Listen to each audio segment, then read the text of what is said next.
In the town where I was born, lived a man. This is Austen Berlet here at Victoria Park. I'm going to show you how to do the back foot varial flip. It does have blue trim.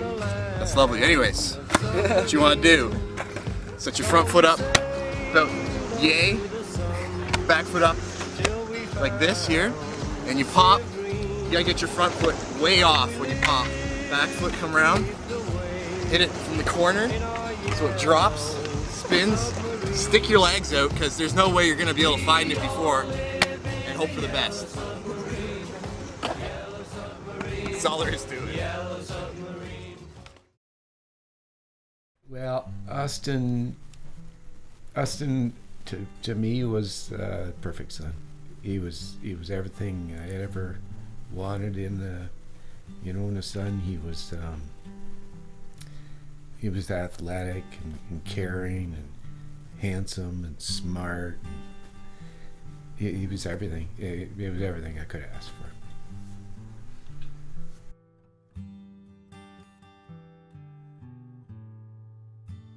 So explain that theory again. Okay. So you have, it's called causal dynamical triangulation theory. Someone suggested that he go take it to the science fair, and I think so he would have been in grade 11 then. And he won in his category, physics, I believe. And he just kept winning. We were in the middle of the theater, and I think he got up 8 times to get awards, and it was just like, oh my God, I just couldn't believe it. Couldn't believe how he was just so enjoying the moment, and he enjoyed meeting people during the science fair. He'd have different professors coming over and speaking to him about his paper and discussing it and talking about other theories. I mean, he was in his moment. I was so proud. You got your 4-dimensional simplex making up your background theory, and then you just solve for x. One day he came to me, and I'm sitting there, and he said he wanted to learn how to play it. And I said, okay, well, I knew how to read music. I thought, well, let him start with that. We'll teach you how to read music. He said, no, I don't have time for that. Just play the song for me. So I did, and he sat there watching me. And then I said, okay, now, you want me to show you? He said, no, I'd play it again. So I played it again for him. And then he sat down, he basically plays the song. Things like that would be fine. And he just kept doing stuff like that. He said, we had no idea. We'd look back to try and figure out when it changed or where it changed, and we don't know.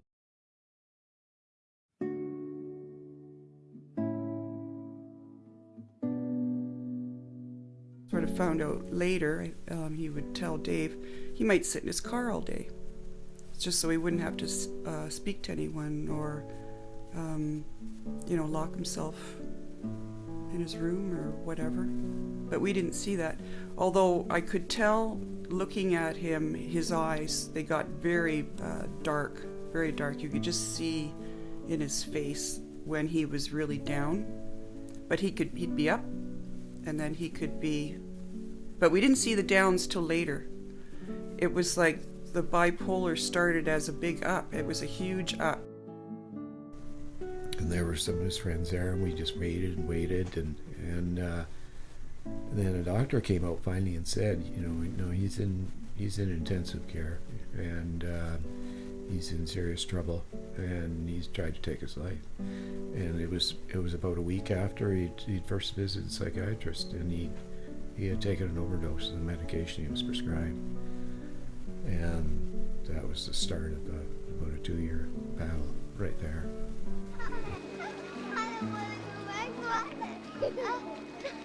It was awful. It was hell awful. It was so stressful. Always wondering, is he okay? Where is he? You're talking about a, 19-year-old, 19 plus, who is out there doing stuff is, you know, wants to do life, he tried very hard. We made a few successes along the way, but mostly that was pretty well. Things got out of hand right there. It's just, God, you just never think it would happen to you. I mean, it happens to other people. How something that was so good could go so wrong. That whole time, though, when he went missing, I just kept hoping that maybe he just ran away.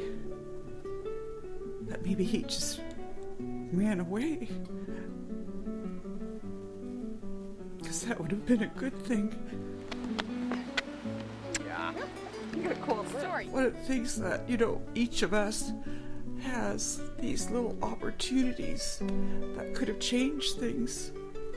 And it's one thing to say that, well, it wasn't your fault, but there was a moment there that I could have made it change. They'll have a moment where they'll, you know, maybe say something to you about this, and the next thing they're going to be doing is trying to prove they're perfectly okay. And what they're really trying to do is wait for you to go away, and then you're going to really see how much trouble they're in. So, yeah, you got to stick close with them. You got to be totally honest with them, and you got to guide them to finding somebody and recognizing this is extremely serious. This is the most important thing in your life right now. And I thought a lot after Austen died, and as someone who's thinking of taking their life, what I would say to them is, don't do that. Like, do something else.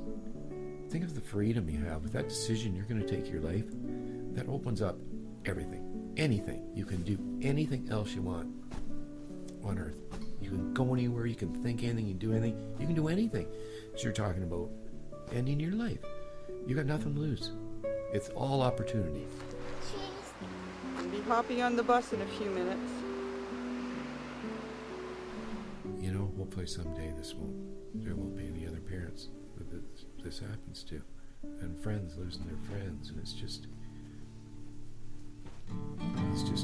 not a solution to anything. It's just hurts. Okay, Austin. Yeah. Have a good day at school.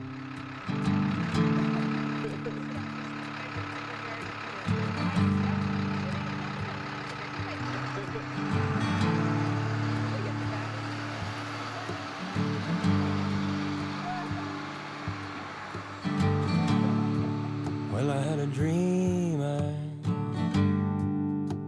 stood beneath an orange sky.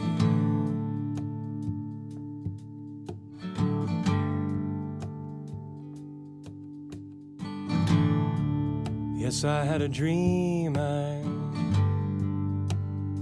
stood beneath an orange sky.